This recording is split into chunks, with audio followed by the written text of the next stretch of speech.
पितृपक्ष में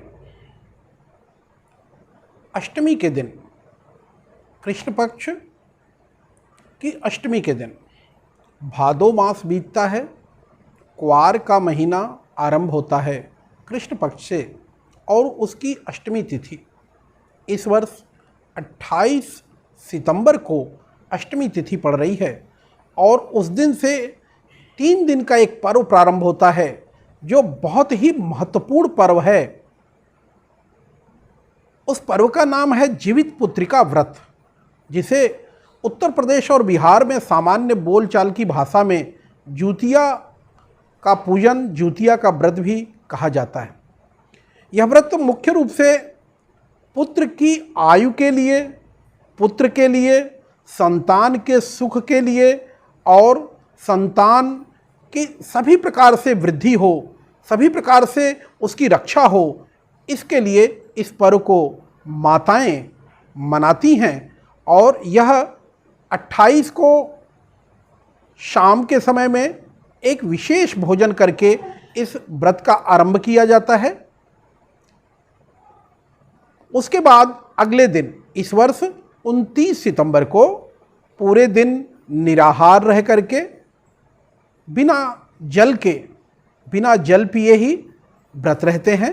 जो लोग रोगों से ग्रस्त हों या वे औषधियाँ लेते हों, वे ऐसी गलती न करें कि निराहार व्रत रहें, निराजल व्रत रहें।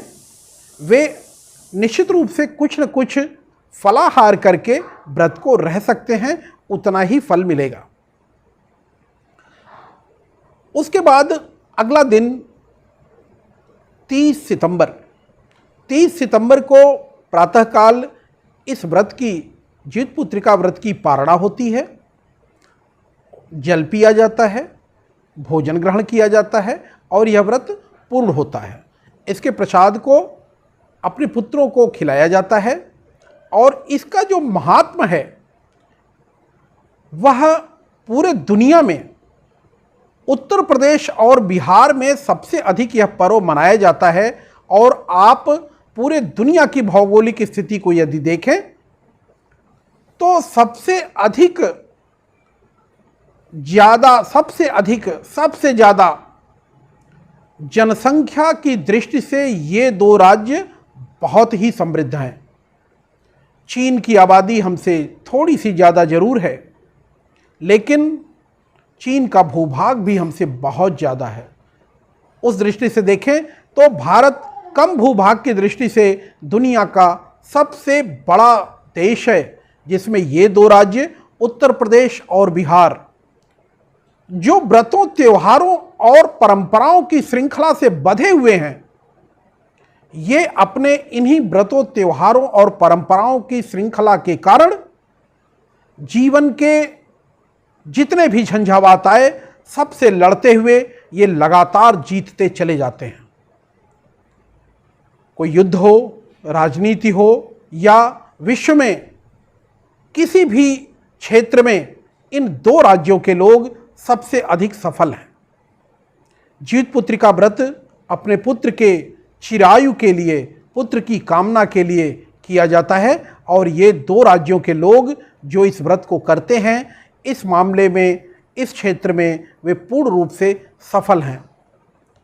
सनातन की परंपरा में जो व्यवस्था दी गई, उस व्यवस्था के कारण डायनासोर खत्म हो गए, लेकिन हम नहीं खत्म हुए।